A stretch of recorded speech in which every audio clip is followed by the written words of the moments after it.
Hello दोस्तों, virtuous channel में आपका स्वागत है। आरआरबी सीआरपी नाइन्थ की रिक्रूटमेंट का नोटिफिकेशन निकल चुका है। 9,000 आई थिंक 9,000 और 10,000 के बीच में कहीं टोटल रिक्रूटमेंट में, जिसमें आपके स्केल 1 भी है, scale 2, scale 3 and office assistant जो क्लर्क के कैडर की जो जॉब है सभी मिला। और अनफॉर्चुनेटली कुछ स्टेट्स में बिल्कुल भी वैकेंसीज नहीं है, जैसे आपकी कर्नाटक है, केरल है। बड़ा अनफॉर्चुनेट है वहाँ के बच्चों के। लेकिन जब से ये रिक्रूटमेंट आया है उसके बाद काफ़ी बच्चों के कमेंट्स मिल रहे हैं इसको लेके कि ये जो स्केल 1 या जिसको पीओ अपने कहें, तो इसकी सैलरी और पक्ष किस तरह के हैं, कैसा ये जॉब है। तो आज का जो सेशन है इसमें मैं जॉब प्रोफाइल का ज़्यादा डिस्कस नहीं करूँगा, आपको सैलरी एंड पक्ष के बारे में बताऊँ। जॉब सिर्फ मैं लेकिन इस सेशन को अपने आगे बढ़ाए उससे पहले कुछ मैं एक दो छोटी छोटी चीज़ें आपसे डिस्कस करना चाहूँ। आप जब भी आप बैंकिंग सेक्टर की सर्विसेज को जब दूसरे सेक्टर से कंपेयर करते हैं, जैसे मान लो आप ये देखते हैं कि भाई कोई भी दूसरे किसी डिपार्टमेंट में, जैसे सेंट्रल गवर्नमेंट का कोई डिपार्टमेंट है और एक उसमें बाबू लगा और एक यहाँ पीओ लगा, और बहुत बार आपको लगता है कि यार उसका जॉब रिलैक्स है बाबू का और उसको सैलरी भी मोर और लेस इतनी मिल रही है, और तो क्या उसका जॉब बेटर है।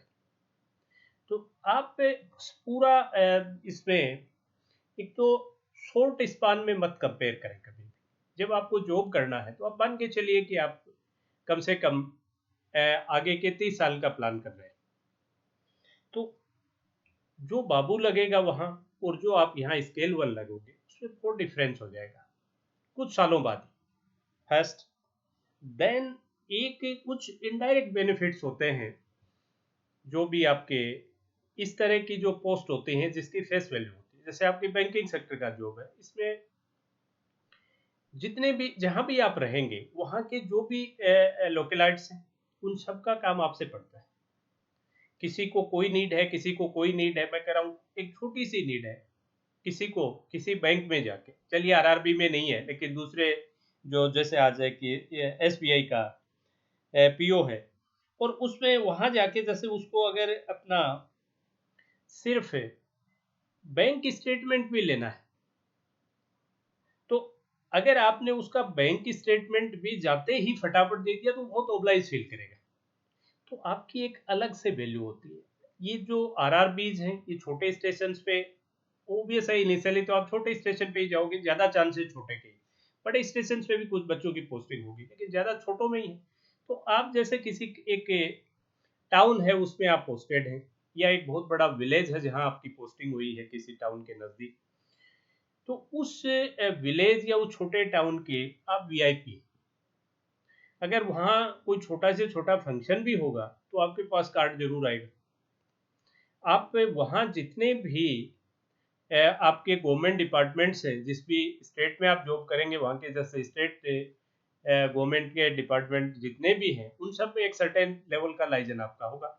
कहीं भी आप एक फ़ोन कॉल भी करेंगे तो आपके फ़ोन कॉल को वेटेज मिले। तो जब भी आप किसी जॉब को कंपेयर करें तो सिर्फ उसका स्ट्रेस लेवल ही कंपेयर नहीं करें, आप ये भी देखें कि ओवरऑल क्या है। तो फेस वैल्यू ठीक है। दूसरा, जब से ये पेंडेमिक आया है आपका कोविड-19 का, तो जैसे दूसरे जो आईबीपीएस पीओ और आरआरबी पीओ में प्रमोशन को लेके भी थोड़ा डिफरेंस है। डेफिनेटली वहाँ आईबीपीएस पीओ में एज है, यहाँ कम है थोड़े प्रमोशन। और एक सबसे बड़ा आजकल आप लोगों में ज़्यादा जो क्रेज था वो था बड़े हेडक्वार्टर्स को लेके। तो आज आपने देखा कि बड़े हेडक्वार्टर जितने भी हैं वो ज़्यादा परेशानी में। तो कब क्या चीज़ अच्छी हो जाए इसका कोई पता नहीं लगता। आज एक मुंबई में जो एसबीआई पीओ लगा और एक किसी पंजाब या हरियाणा के किसी छोटे से टाउन में जाके आरआरबी का स्केल 1 लगा, मैं तो कह रहा हूँ वो स्केल 1 आरआरबी वाला ज़्यादा सुखी। आज की जो परिस्थितियां हैं उसमें वो ज़्यादा सुखी। तो आप जब भी कंपेयर करें थोड़ा सा लार्जर व्यू लेके कंपेयर किया करें। चलिए अब जो मेन मुद्दे का जो बात है उस पे आए तो सैलरी आप देखें तो इसमें जो भी आपके आईबीपीएस पीओ की सैलरी में इसकी सैलरी में डिफरेंस नहीं है। देखिए आप बेसिक पे वही है, 23,700 बेसिक है। अभी आई थिंक 79.9% इस सेक्टर से, पहले 75.9 था, 4% का इंक्रीमेंट आई थिंक लग गया होगा या जस्ट अभी लगने वाला होगा, बट ये लग गया। मतलब आज के दिन अगर आज के डेट में अगर आप देखें तो सैलरी में 79.9% इनकॉर्पोरेट हो चुका। तो ये आपका डीए हो गया और ये इनहेंस होता रहता है। बेसिक भी आपकी हर साल जैसे जो भी आपका इंक्रीमेंट है, आई थिंक इस लेवल पे 890 या 980 का शायद इंक्रीमेंट है, तो वो हर साल वो होगा। और दूसरा डीए है, ये भी क्वार्टरली रिवाइज हो जाता है और बढ़ता ही जाता है। एक ये जो स्पेशल पे है वो 7.75% ऑफ बेसिक है और इस पे फिर डीए भी है 79.9, तो ये भी इसी का।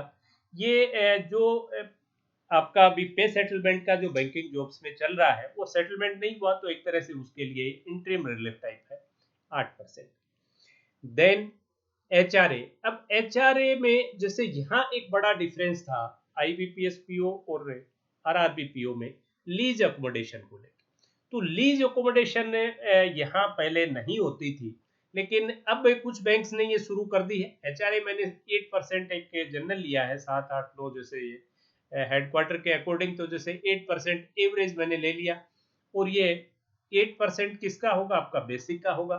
और लेकिन आजकल ये लीज अकोमोडेशन भी कुछ रूरल जो आरआरबी बैंक्स है उन्होंने परमिट करना शुरू कर दिया है। और अभी जो रिसेंट लास्ट मीटिंग जो हुई थी इस कोविड की क्राइसिस से पहले, उसमें जो बैंकिंग सेक्टर की यूनियंस और एडमिनिस्ट्रेशन में जो समझौता हुआ, इसमें एक बड़ी चीज ये निकल के भी आई थी कि आरआरबीज को भी लीज अकोमोडेशन के लिए परमिट कर दिया जाएगा। हालांकि इसकी लिमिट आई थिंक थोड़ी सी छोटी है, जैसे कुछ बैंक्स जो दे भी रहे हैं वो करीब करीब जैसे दूसरे आपके कॉमर्शियल बैंक अगर कोई वो 6 या 7 थाउजेंड से बिगनिंग है तो इनकी 4,000 या 4,500 पर मंथ से बिगनिंग है रूरल से, राइट। फिर वो अकॉर्डिंगली सिटी के अकॉर्डिंग वो बढ़ती चली जाती है। तो ये एक बड़ा डिफरेंस था, वो भी डाइल्यूट हो रहा है।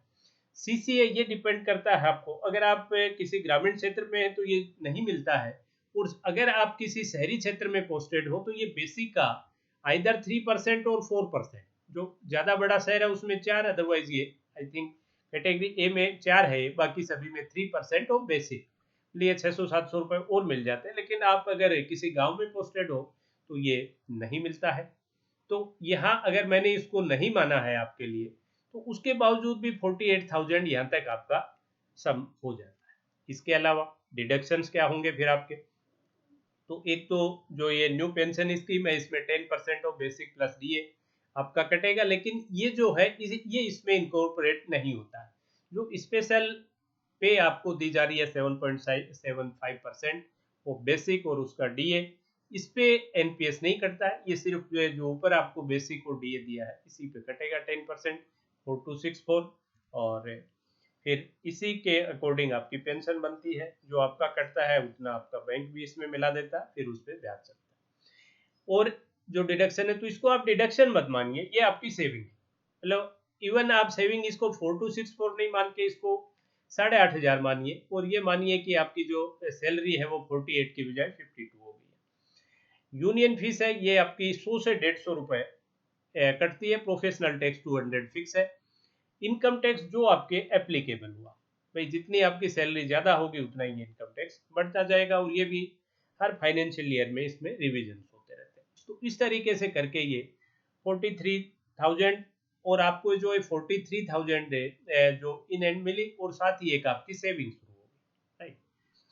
देन इसके अलावा और क्या मिलता है, तो पैक्स में अगर आपने देखें, जैसे मैंने पहले जिक्र किया आपको लीज अकोमोडेशन, तो ये भी कुछ बैंक्स में परमिट होने लग गई थी, आई थिंक महाराष्ट्र ग्रामीण बैंक और इनमें, और कुछ में अभी जो यूनियन का जो लास्ट जो कॉन्वर्सेशन था उसमें शायद ये डिसाइड हो गया है कि आप लोगों को ये मिलने लग जाएगी, तो ये भी हो जाएगा, ये अच्छा है। पेट्रोल एक्सपेंसेस ये बैंक टू बैंक थोड़ा डिफर करता है, लेकिन अराउंड 20 लीटर आप मान के चलिए, कम से कम 20 लीटर ये जरूर देंगे, तो 1,500-1,600 रुपए का ये भी है।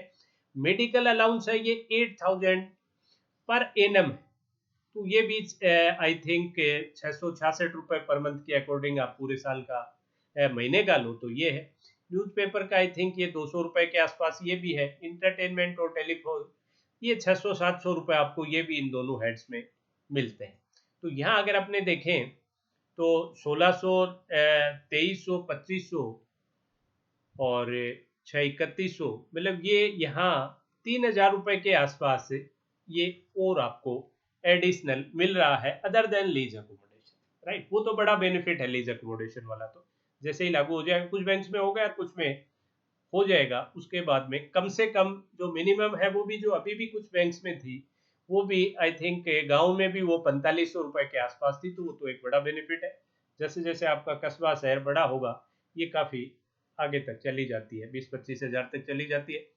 फिर ये जो लीव ट्रेवलिंग कंसेशन और होम ट्रेवलिंग कंसेशन ये क्या है, जैसे आप हर 2 साल बाद अपने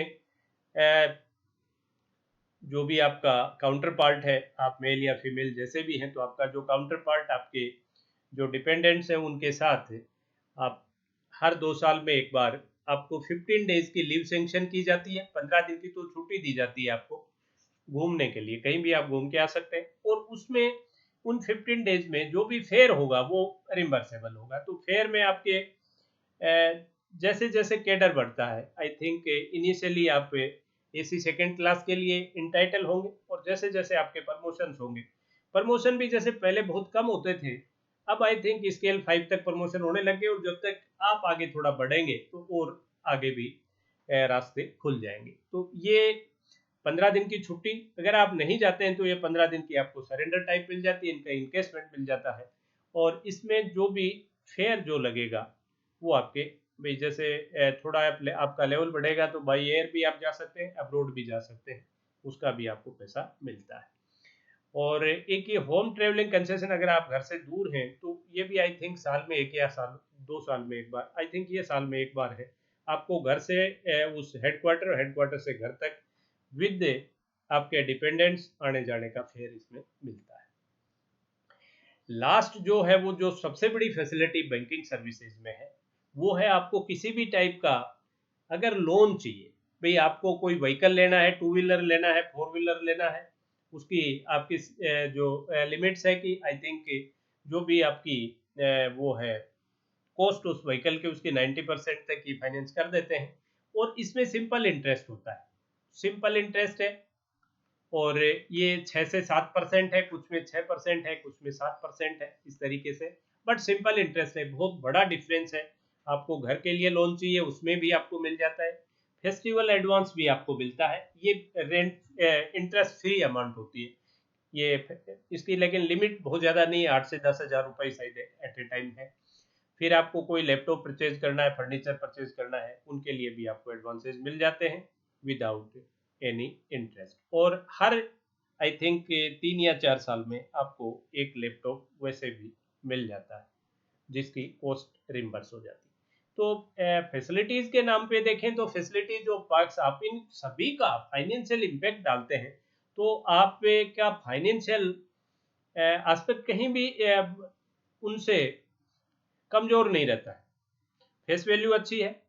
और छोटे स्टेशन पे हेडक्वार्टर को लेके जो आरआरबीज को कम बच्चे लाइक करते थे, आई थिंक वो भी अब काफ़ी क्लैरिटी बच्चों के मन में आई होगी इस पेंडेमिक को देख के कि हेडक्वार्टर जितना छोटा हो जीवन उतना ही सुखी रहता है, और जितना बड़ा हेडक्वार्टर होगा वहाँ प्रॉब्लम्स उतनी ही बढ़ेंगी और जीवन उतना ही तकलीफ दे होता जाता है। तो जिन भी बच्चों का जो फॉर्म फिल करने की सोच रहे हैं, जैसे बहुत बच्चे ऐसे होंगे जो एसएससी की भी प्रिपरेशन कर रहे हैं, वो बैंक पे भी फोकस करते हैं, और कुछ जो बैंकिंग सेक्टर पे फोकस करते हैं बट वो एसबीआई और आईबीपीएस तक ही करते हैं, आरआरबी में नहीं जाना चाहते।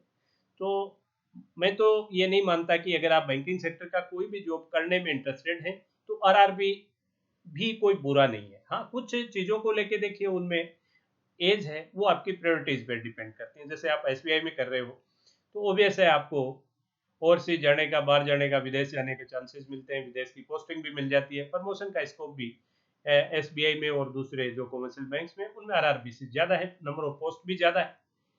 तो एक्सपोजर बढ़ा है, इसमें कोई शक नहीं है, लेकिन वो स्ट्रेस ज़्यादा है। आरआरबीज में सिमिलर टाइप का ही वर्क है, वही रिपीट होता रहता है, स्ट्रेस कम है, हेडक्वार्टर छोटे हैं, जीवन सुखी है। और नट सेल में अगर आप देखें तो ज़्यादा डिपेंड करेगा आपकी प्रायोरिटीज पे, बट जॉब कतई बुरा नहीं है। और दूसरा, जब आपके पास जॉब अच्छा या बुरे का कंपैरिजन तब होता है जब आपके हाथ में एक से ज़्यादा जॉब होते हैं। आज की जो दशा है इस वक्त अनएम्प्लॉयमेंट की, उसमें कोई भी जॉब में मिलना टफ है। तो ओबियस आरआरबी की जो एग्ज़ाम है, इसमें एटलीस्ट वो बच्चे जिनका इंग्लिश में पकड़ कुछ कमज़ोर है, उनके लिए एग्ज़ाम बहुत अच्छी है। और आई थिंक ज़्यादा जो रूरल बेस्ड बच्चे होते हैं, वो छोटे हेडक्वार्टर पे भी अकोमोडेट हो जाते हैं, उनको इंग्लिश को लेके थोड़ा वो पैनिक भी रहते हैं, तो उनके लिए अच्छा है, अच्छा चांस है, क्योंकि यहाँ कंपटीशन एसबीआई और आईबीपीएस से कंपेरेटिवली कम होगा। दूसरा, इंग्लिश से आपको रूबरू नहीं होना पड़ेगा, क्योंकि आप इंग्लिश को छोड़ के हिंदी भी अपना सब्जेक्ट ले पाएंगे, और प्री में तो आपके आएगा भी। तो आज का सेशन आपको कैसा लगा, कमेंट सेक्शन में जाके कमेंट कीजिए। फिर भी आपके मन में किसी भी चीज़ को लेके कोई क्वारी है तो प्लीज़ कमेंट कर दीजिए, वो भी रिजॉल्व की कोशिश करेंगे। और चैनल को सब्सक्राइब नहीं कर पाए तो प्लीज़ सब्सक्राइब करें, बेल आइकन क्लिक करें। और साथ ही आरआरबीज के बैच भी शुरू अपने हो गए हैं। क्वांट का सेशन चलता है और रीजनिंग का। रीजनिंग 5:15 PM है, क्वांट 6:15 PM है, रेगुलर क्लासेज चल रही है, तो उन सेशंस को भी ज्वाइन कीजिए। टेलीग्राम ग्रुप बनाया हुआ है, टेलीग्राम ग्रुप को ज्वाइन कीजिए। That's all for today session. Have a great